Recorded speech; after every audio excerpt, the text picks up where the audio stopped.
Good afternoon, everybody. As you jump on the first Monday with Matt, welcome this afternoon. We're going to start doing this every week. And so at 3:30 Central Time, going to spend about 30 minutes together. And we're going to talk through a topic each week, give you some actionable items that you can take with you. You can ask your questions in the chat, in the comments. Dan is overseeing those. He'll feed those to me if there's extras that come on different social media avenues. And this week will be a little bit different because some of you maybe you haven't met me or don't know a ton about me. So it's going to be a little bit of a get to know you. See you guys hopping on now. So glad you're here. So we're going to dive right in. The first Mondays with Matt. I'm going to talk for about 10 minutes and then I'm going to open it up for 20 minutes to questions. It can be about anything. It doesn't have to be about the topic from today. Lifting, coaching, business, life, etc. So let's dive in. So I've got a few notes. You'll see my eyes dart just a little bit just to make sure I'm following the script and I can get us in and out of here on time. So today I want to talk a little bit about how strength really built my life in business and the value of strength. So let me just say again, thank you so much for joining me for the first Monday with Matt. I plan on doing this every single week. And so let me dive in by saying this. Most people think that strength training changed my body, and it did, certainly. But more importantly, it changed the person that I became. And I didn't understand that when I started my strength journey. Some of you have probably walked through that refining process, and some of you maybe are just at the beginning of it, or maybe you're wanting to start. But I want to tell a little bit of my story, really from athlete to lifter to gym owner to coach to CEO to husband and father, church and community leader, and the process that I've gone through over the past 30 years or so as I've done strength training and 25 years coaching and 20 years business ownership at this point. So this is really how strength training built my life and 5 lessons learned along the way. So let me tell you a little bit about my origin story. And I was thinking about this today or the last several days. I don't know that I've ever actually told the true absolute beginning origin story. So my first exposure to strength training, my dad and my uncle went to seminary in Memphis, Tennessee. And my uncle, his son, Phil, my cousin, who's still a really good friend of mine, was my best friend. He, my brother, and myself, we hung out together all the time. We had moved back to Springfield, Missouri. They were still in Memphis, so we didn't see each other very much. We had spent most of our years growing up. We were probably, 12 maybe, somewhere in that ballpark. And we moved back to Springfield. We went and visited Phil for summer break, and Phil had hit puberty. And Matt had not hit puberty, even though I'm 10 months older than him. And what I remember was that Phil had bought one of those cheap, crappy weight sets at a garage sale, the vinyl dipped or plastic dipped concrete weight sets, and he was jacked. Now, I thought he was jacked because of the strength training, and certainly that helped, although he wasn't squatting or deadlifting as no 12-year-old does. He was curling and bench pressing, doing push-ups and sit-ups and things like that. But I can remember we used to wrestle all the time, and Phil was kind of nerdy, still kind of nerdy, and shout out Phil, and he killed us. And I was like, what is going on? I got to get some weights. And so the first thing we did when we got back home, we started going to garage sales every week, and we found a crappy set of Sears and Roebuck vinyl dipped concrete, and we started playing around like you do as a kid. You don't really know what you're doing. You don't know how to program. You don't know how to lift properly, but we dove all in. I also remember getting at Barnes & Noble or some store like that, the Arnold's Encyclopedia of Modern Bodybuilding. Massive book, not all true or good, but it was all I had at the time. This was pre-internet. And so that's how I started lifting, and it wasn't really serious until my senior year. My senior year, I had so many credits in high school that I was able to take weightlifting as a class and be a teacher's assistant for weightlifting, so I had it 2 hours a day. And I started lifting really seriously. A little more tailored programming by the football coach. The football coach came to me and he asked, one day he said, it was going well. I wasn't very strong when I started. I can remember struggling to bench 135, but I got where I was decently strong by the end of my senior year. And right before summer break, he came to me and said, hey, would you like to come to this lineman challenge? And it's kind of like an NFL combine, weightlifting, things like that. I didn't play football. My dad had broken his back his senior year of high school in football, so he wouldn't let me play. So I played all the other sports. And I said, sure, I'd like to go. And I don't really even remember being nervous, and I wasn't that great. And I didn't feel like I was that strong. But I went to that event and won across all the linemen in the area, and I wasn't even a lineman. I wasn't even a football player. And so I had struggled my whole life as an athlete to be good enough to start, and often was barely good enough to start the teams I played for, to finally finding something that I was actually decently good at. And so I was really kind of bit by the strength training bug. From there, I found Powerlifting USA and articles by Dave Tate and Louis Simmons back in the late 90s, and I was off and running. And so the thing that I recognized even in high school, and later looking back, it's much more clear now, is that strength training really was the first time that I voluntarily chose something hard. I had a lot of hardships coming up in life. We were very, very poor, but that stuff was involuntary hardship thrown on me. And this was the first time I really chose hard. School came pretty easy. I was a relatively smart kid. And so this was difficult, and it really refined me. And so it was the first time I also understood discipline. And so the first lesson takeaway there is that strength introduces us, or it introduced me, to voluntary hardship. The barbell was the first place I learned to do hard things on purpose. 2, strength taught me ownership. The bar doesn't care about your excuses or my excuses. You miss a lift, it's yours. You complete a lift, it's yours. You didn't recover, it's yours. You didn't prepare, it's yours. The lesson to be learned here is that strength teaches personal responsibility, which leads to becoming a better leader. And so one of the clearest themes in my book, Undoing Urgency, is on personal responsibility. And that comes straight from barbell training for me. A quote from that book is that this is from the core values for barbell logic. We always accept full responsibility for our actions and performance. Personal responsibility is at the heart of barbell training and at the heart of this company. And then I go on to say, the fact that I decided on something gives it no extra weight. This is me now as CEO, because it's my responsibility to take ownership.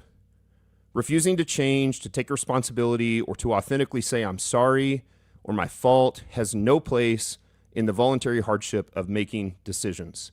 And so the takeaways here, the bar doesn't care about your excuses. It gives us objective feedback every single time, and we either own it or we don't. We own it or we don't get stronger, right? The lesson it teaches us, I love this quote, is the glad assumption of sacrificial responsibility. I have things that I have to do every day in life that I don't necessarily want to do. It's a sacrifice. Strength training is even one of those. It absolutely made me better. And I can apply this everywhere. I can apply it to my marriage by saying I was wrong. I can apply it to working hard, often long hours, to provide for my family. I can apply it to business and not blaming others or circumstances or competitors or market or anything like that, and take ownership for the business. And of course, leadership, I can take responsibility publicly. Number 3, strength taught me to play the long game by building patience and consistency.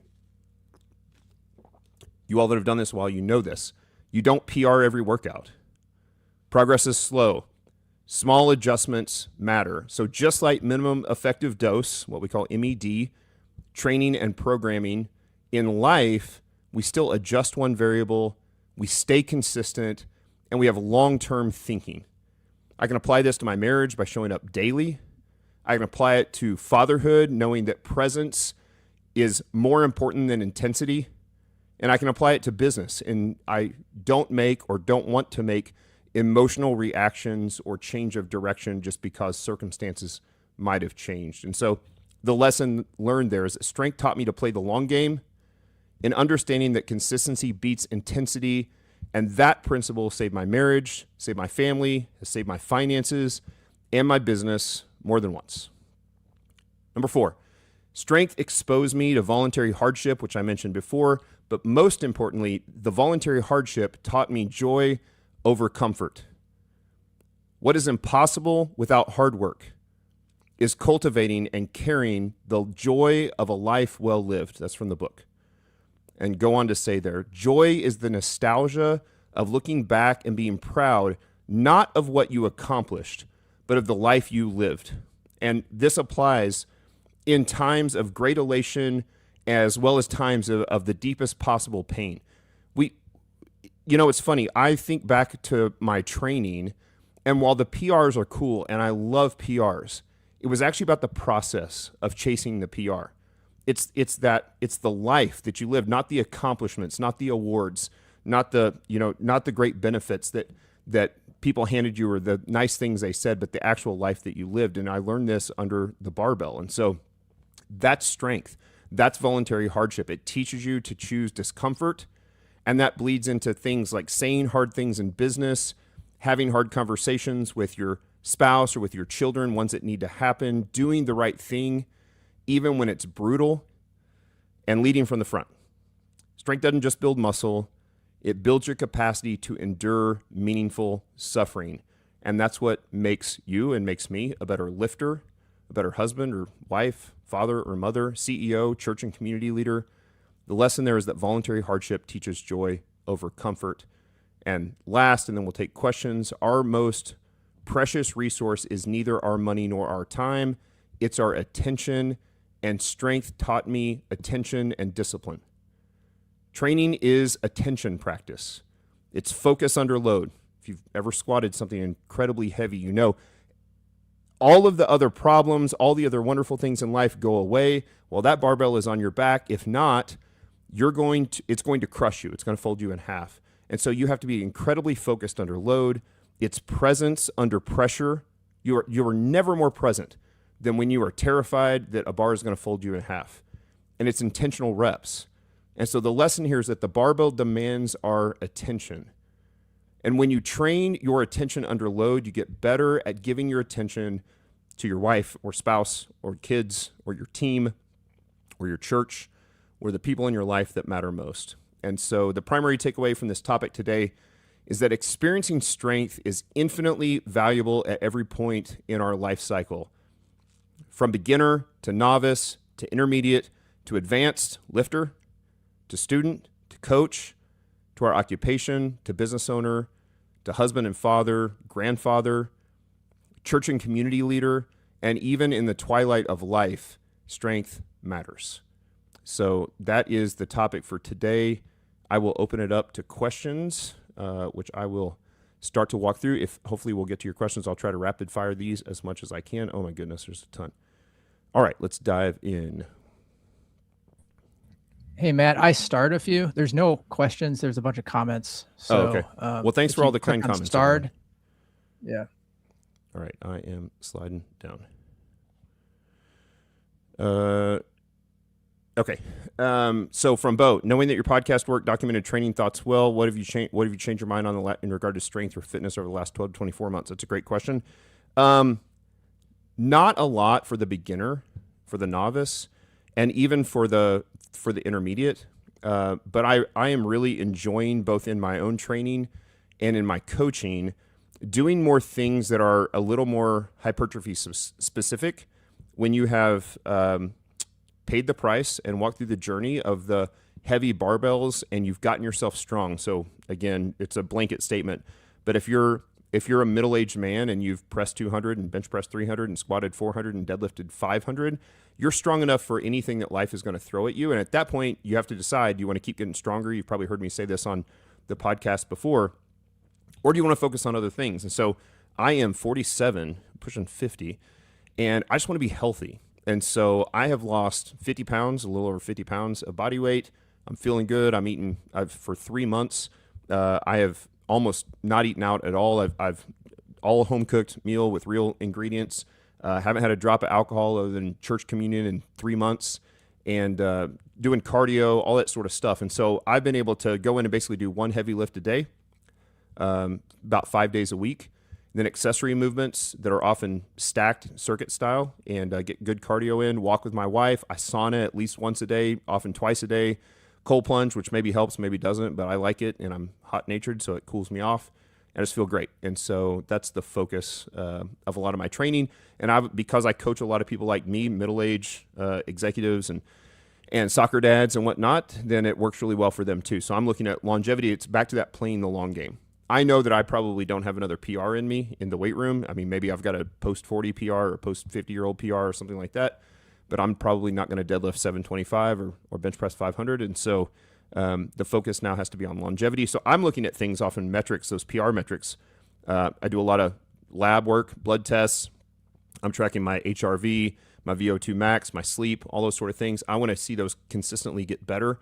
My waist, my height, my weight. I've got one of those smart scales that like a nice one that really measures your body fat well, very close to DEXA, and that's the kind of stuff I'm focusing on. So a lot of that stuff, a lot of tempo work for hypertrophy stuff. So after we do the main barbell lift, we'll go in and do tempo stuff for the hypertrophy machines, dumbbells, things like that, body weight, pull-ups, dips, chin-ups, push-ups, sit-ups, planks, glute ham raises, stuff like that. So I love it.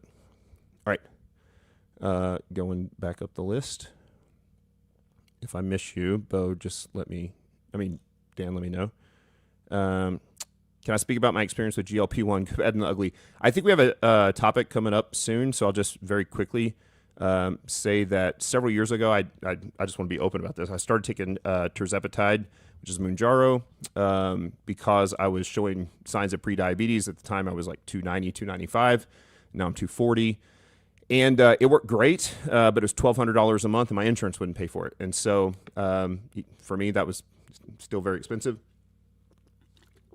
I've recently moved to a different GLP peptide and retatrutide, and love it. It's a little gray area, but it works really, really well. It has 3 agonists that work, and I'm really enjoying it. I have no side effects, no nausea, etc. So we'll speak to those probably more on future topics. So Riley, yes, time to get back at it, man. I'm still coaching. Would love to have you back. What do you hope your last lift looks like? That's a great question. Well, deadlift, right? If you can't deadlift, why are you even alive? John Paul Sigmarsson said. So, yeah, I'd love to keep deadlifting and lifting throughout my life. I'm barbell pressing a little bit, but not that much. My shoulders hurt, and so doing a lot of dumbbell presses. Doing box squats instead of regular full squats so my hips can handle it. Normal bench press, normal deadlift, and it's working pretty well. So thanks, John. Thank you all for the kind words. Are there any signed copies of my book? There were a lot of signed copies. I think we're almost out. Dan was going to check on those to see if we have some copies of the book. Maybe we can do some giveaways in some future weeks. It's available on Amazon or at ryanmattreynolds.com. You can get those. Amazon, it's always cheaper. It's totally fine to go get it at Amazon. It's also audiobook and Kindle available. But if you have one or you want to send it to me and have me sign it, I'm happy to do it. And we'll do some giveaways here coming up soon. While there's a lot to learn from voluntary hardship, do you also think there are lessons to learn from the stress recovery adaptation process? Yes, because that's voluntary hardship. That's the very first thing that happens. It happens throughout all of training, but the beautiful thing about that stress recovery adaptation process is it literally happens from workout to workout when you're a novice. And so the fun thing about that time period is that you go into the gym every couple days and you're not the same person you were 2 days ago. And of course, that's what gets you hooked and gets you addicted to, that's the crack pipe of strength training, is that stress recovery adaptation in 48 hours process. And so that continues to happen throughout all of training, through your entire training life cycle. It just elongates over, a few days to a week to a month to whatever. So, but even that stress recovery adaptation process, even for my advanced lifters, we're often making progress every single workout in accessory movements. We might not be hitting PRs, 1 rep max PRs or 5 rep max PRs on the big barbell list, but we still are frequently throughout the entire workout and training cycle. So, okay, let's go to Alex. With the idea of long-term thinking, what advice would you give to new business owners? Go slow, take it easy, make sure your stuff's in place, but work your butt off. The thing they can't take from you is that you can outwork anybody. And so in the business, as you're playing that game, one of the things that I wish I had done early on, we went the let's grow it as big and fast as we possibly can, investors, board of directors, all that sort of stuff. I think the book Profit First, which I hate the name because it feels like it's all about money. The book is not. I've since read it and enjoy it, where from the very beginning you make sure that you're making profit and that you pay into the profit first and you live off what you've decided you can live off of. You don't go into debt. You start small, but you work your butt off. So you scale through work, not scale through debt or scale through investors. That's how I take the long view. And then you're thinking about building an institution often as a business. If you have children, especially sons, if you're a guy and you're building something like a gym, certainly ladies can do this as well. You're building something that you can pass down for generations often. So that's the way I look at it in the long game. So The brand of smart scale that I use is called Hume. It's a Hume pod, Hume pod. I did a lot of research on it. It's within 3% of DEXA, and I really like the metrics, and I like to nerd out on that and the Apple Watch and all that stuff. So no connections, but I really enjoy that. Strength is a journey. At what age should we start getting our sons strong? As early as possible. Just let them have fun in the gym. Pre-puberty, they're not going to lift heavy enough to hurt themselves. The forces on their body is going to be way more with running down the street or playing soccer or any sports than they're ever going to get under the barbell. Model it well. This is one of my clients, Matt. I know you train at home. When you train at home, you get to model it for your kids, not go to the gym. I'm a big garage gym, home gym fan. For those of you guys that don't know, Coop from Garage Gym Reviews is actually a member of my church. We're really close friends. We talk almost every day. He's here in my town. And I could not be a bigger fan of home gyms. Some of you can't do it. And if you've got a great gym to train at, that's totally fine. But I love being able to do that in front of your kids. And not just your sons, but daughters as well. I taught my daughters how to squat and deadlift, and they can lift with perfect form. So what advice would you give for weight loss with lifting? Lots of protein. First, so a gram of protein per pound of body weight. So you weigh 200 pounds, get 200 grams of protein. I think most guys should just shoot for about 200. If you're 300 pounds in fat, you don't necessarily need to have 300 grams of protein. You need to probably eat as much protein as what you would want to weigh. Maybe you're at 225 or something there for your protein. And then with lifting, you tend to want to be a little higher carb, or say moderate carb and lower fat. It's just fine if your body doesn't handle carbs very well to go a little more moderate fat and lower carb. You just want to balance out the calories with fat and carbs. Protein's always high. Figure out what works for you with protein with fat and carbs. And then I just track over time and see over about a 3-week period, I want to lose about a pound per week, somewhere in that ballpark, half pound a week to a pound a week.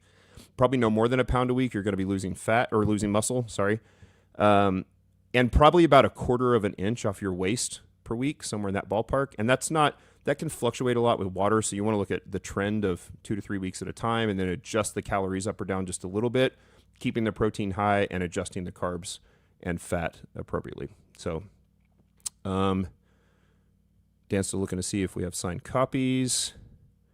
Obese 42-year-old male, testosterone at 100, everything is too hard. Where to start?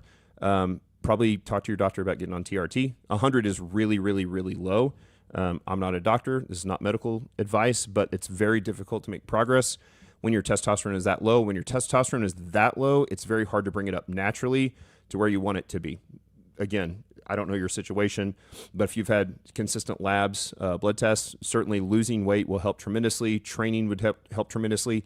And even with low testosterone, if it takes a while to get on TRT, or if you choose not to go that route, you can make tremendous progress. Even low testosterone, when you are untrained, overweight, you can probably make really solid progress for 3 to 6 months before you start to plateau and hit a wall, and then it becomes a little harder. And then I would say get a coach. So probably doctor first, coach second for you is a good place to go. I've given up on the social media game for marketing. Where I'm finding success is through local networking groups. Have used that avenue. Oh, yeah. So if you're a local coach and you have a gym and you're coaching out of a gym, or you own a gym, or even your home gym, local networking is awesome. So you go to the same barbershop. I would go to the barbershop. I don't have hair, but I would get straight razor shaves. And this is back when I owned Strong Gym. Same coffee shops, same restaurants. You find those connector people in your network, in your area, other business owners, other people that are great connectors. Church. I'm not going to church to sell coaching, but the guys need it, and so that's a great place to be. I have to be on social media, but I wish I didn't. And one of these days, you'll never hear me or see me ever again. So all good. Can you speak to the enduring value of personal strength coach in the age of ever improving AI? Yeah, so that's a great question. We are right on the cutting edge of, obviously, the software. Turnkey Coach is outstanding, and we have an AI component that none of you have seen yet that we developed for the military, but we'll take to the market. So this is probably haven't talked about this much, but it's excellent. But it doesn't replace a coach because it doesn't replace the human relationship. And so for poor college kids who can only afford $19 a month or whatever that sort of thing would cost, it can help program probably as well as just about any coach at this point if you know how to prompt it well and you know how to use Claude Code or one of those. The day is coming when it will be able to provide expert feedback, wonderful technical feedback. But what it cannot do is really give you accountability. And so what we found is that concept of consistency over programming or over technique, consistency beats those every time. And even for guys, I was just talking to Brett McKay. I don't know if you guys saw that Robert Duvall died, Augustus McCrae, and makes me sad. And Brett named his son after Augustus. His name is Gus. And I was talking to Brett. I've coached Brett for 11 years.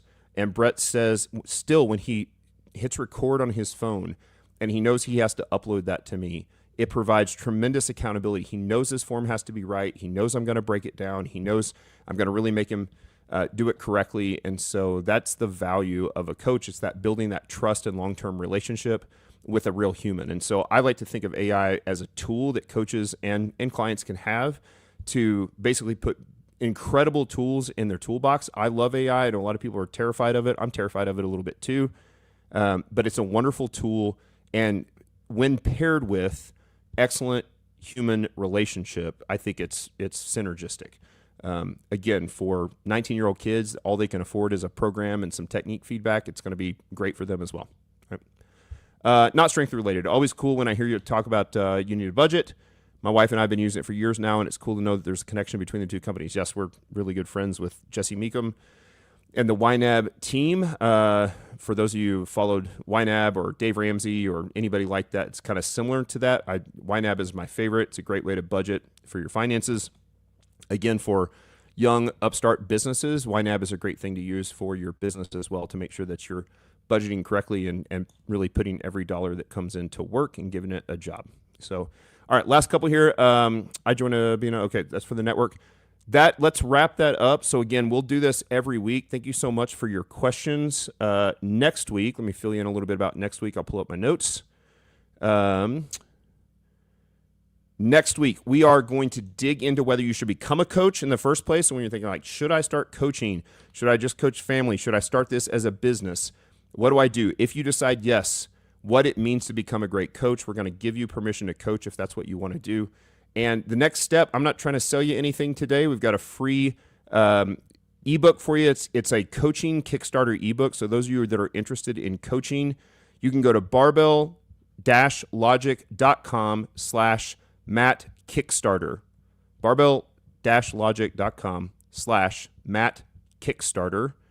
And you can download a free ebook there. Again, not trying to sell you anything. If you've ever thought like, hey, I'd love to coach, but I have no idea where to start, this book is perfect for you. The Coaching Kickstarter is a free practical roadmap that shows you exactly how to go from lifter to paid coach, what skills you actually need, what matters, how to land your first clients, how to avoid mistakes that stall most new coaches before they ever get momentum. It's simple, it's actionable, it's built on what actually worked for us at Barbell Logic, so you can get it free again at barbell-logic.com/Matt Kickstarter. So that is it for week 1 of Mondays with Matt. Thank you so much. I kept it right at the 30-minute time. I'm glad we did it. Thank you guys so much for being on the call, all of you. You can always ask questions even ahead of time. Dan can give you those. You can put that. I think we'll be at the same link most weeks. I don't know. Dan will tell you. And you can feel free to ask questions during the week. You'll see social promotions as well each week to remind you that this is coming up at 3:30 Central every Monday. So with that said, I hope you all have a great week, and we'll see you next Monday.